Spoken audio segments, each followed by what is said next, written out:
શ્રી શિવાય નમસ્તુભ્યમ મિત્રો, પૂજનીય પ્રદીપ મિશ્રાજીની કથા જલ્દી આપણા નજીકના સ્થળ પર થવા જઈ રહી છે. તમે ફક્ત 450 જેવા ખર્ચમાં આ કથાનો લાભ લઈને પાછા આવી શકો છો.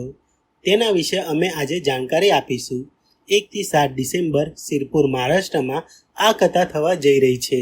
ગુજરાતની નજીક હોવાના કારણે ઘણા ગુજરાતવાસીઓ આ કથાનો લાભ લઈ શકે છે, પણ ઘણા લોકોને આના વિશે જાણકારી નથી, અને જો જાણ છે તો પણ ત્યાં કેવી રીતે પહોંચવું તેના વિશે જાણકારી નથી. આજે અમે તમને તેના વિશે જાણકારી આપવા જઈ રહ્યા છીએ, જેથી તમે કોઈ સમસ્યા વિના કથાનો લાભ લઈ શકો છો. તમને જણાવી દઈએ કે કથા 1 થી 7 ડિસેમ્બરના રોજ થવા જઈ રહી છે.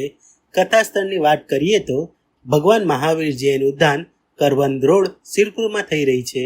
જો તમે એક જ દિવસમાં કથા સાંભળીને પાછા આવવા માંગો છો તો કોમેન્ટ બોક્સમાં કે પછી ડિસ્ક્રિપ્શનમાં એક લિંક આપી છે. તે વિડીયો જોઈને તમે ફક્ત એક જ દિવસમાં કેવી રીતે કથા સાંભળીને ઘરે આવી શકો છો તેની જાણકારી આપવામાં આવી છે.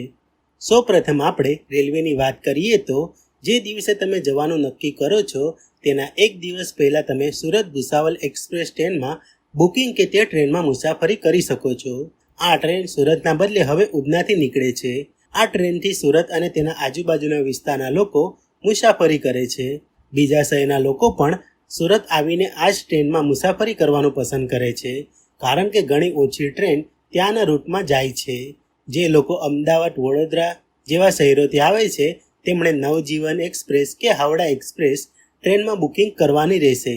અમારી જાણકારી અનુસાર આ ટ્રેનમાં વેઇટિંગ ટિકિટ ચાલે છે, એટલે જો શક્ય હોય તો સુરત ઉધના આવીને તમે સુરત ભુસાવળ ટ્રેન લઈ શકો છો. મારા મત પ્રમાણે તમે રાત્રે 11:30ની સુરત ભુસાવળ ટ્રેન તમારે પસંદ કરવાની રહેશે. આ ટ્રેન તમને સવારે 4:15 થી 4:30 વાગ્યા સુધીમાં નરડાના રેલવે સ્ટેશન ઉતારી દે છે. ત્યાંથી તમને 50 રૂપિયા આપીને છકડા પર મુસાફરી કરવાની રહેશે. સાથે જ ત્યાં બસ પણ ઉપલબ્ધ રહેશે, પણ મારું કહેવું છે કે તમે છકડા પર ફક્ત 50 રૂપિયા આપીને મુસાફરી કરો. કથાનો ટાઈમ હોવાના કારણે કોઈ છકડાવાળો તમને કથા સ્થળ પર પણ લઈ જઈ શકે છે. તેના માટે તે તમારી પાસેથી 10 રૂપિયા જેવું વધારે લઈ શકે છે. 10 કરતાં વધારે આપવાના નથી, કારણ કે તમને સિરપુરથી ઘણી બધી રિક્ષા કથા સ્થળની મળી રહેશે. કથા સ્થળ પર જવા માટે તે ફક્ત 10 રૂપિયા જેવા જ લેશે, એટલે તમને સ્ટેશનથી કથા સ્થળ સુધીનો કુલ 60 રૂપિયા જેવો ખર્ચો થશે. પાછા આવવાની વાત કરવામાં આવે તો તમને લગભગ કથા સ્થળથી જ ફરી નરડાના જવા માટે વાહન મળશે. તે તમારી પાસેથી 50 થી 60 રૂપિયા જેવા લેશે. પાછા પણ તમારે તે જ ટ્રેનમાં આવવાનું રહેશે. ત્યાં તમને 2 ટ્રેન મળશે, રાત્રે 10:30 અને રાત્રે 11 વાગ્યાની. જો તમારી ટિકિટ બુકિંગ ન હોય તો તમે 11 વાગ્યાની ટ્રેનમાં મુસાફરી કરી શકો છો, જેથી તમને બેસવા જગ્યા સરળતાથી મળી શકે. જો તમે છેલ્લા દિવસ સુધી અથવા છેલ્લા દિવસની કથા સાંભળવા જાઓ છો તો તમને અમરાવતી એક્સપ્રેસ ટ્રેન મળશે, જે 3:10 જેવાએ નરડાના રેલવે સ્ટેશન પર આવે છે. છેલ્લા દિવસની કથા મોટાભાગે સવારની હોય છે. જો કથા 11 વાગે પૂર્ણ થાય તો આરામથી જવાનું રહેશે. 1:30 થી 2 વાગ્યા સુધીમાં સિરપુરથી નરડાના નીકળી જવાનું રહેશે, પણ જો 12 વાગ્યે કથા પૂર્ણ થાય તો તમારે થોડી ઉતાવળ કરવાની રહેશે, કારણ કે છેલ્લા દિવસની કથા ઘણા લોકો સાંભળવા માટે આવે છે, જેથી કથામાંથી નીકળતા સમયે ટાઈમ લાગી શકે છે. અને તમારા જેમ ઘણા લોકો હશે જે 3:20ની ટ્રેન પકડવા માટે ત્યાંથી નીકળશે. એટલે જો 12 વાગ્યે કથા પૂર્ણ થાય તો પહેલાં નરડાના જવાની વ્યવસ્થા કરવાની રહેશે.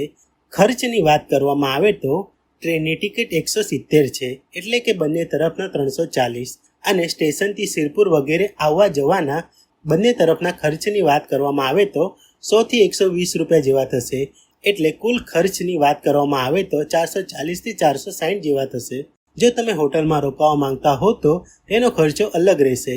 ચાલો હવે બસની વાત કરીએ. બસની વાત કરવામાં આવે તો તમે ઓનલાઈન ટિકિટ સિરપુરથી જોઈ શકો છો.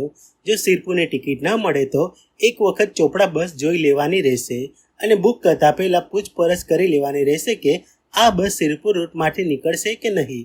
મોટાભાગે ચોપડા બસ સિરપુરથી નીકળે છે, અને અમે પણ મોટાભાગે આ જ બસમાં મુસાફરી કરીએ છીએ.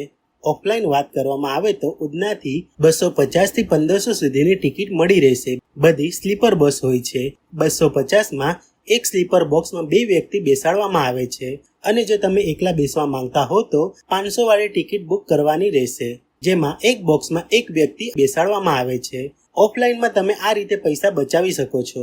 ઓફલાઈનમાં તમને 500 રૂપિયા કે તેથી વધુ ટિકિટ વાળી ઘણી બસ જોવા મળી શકે છે.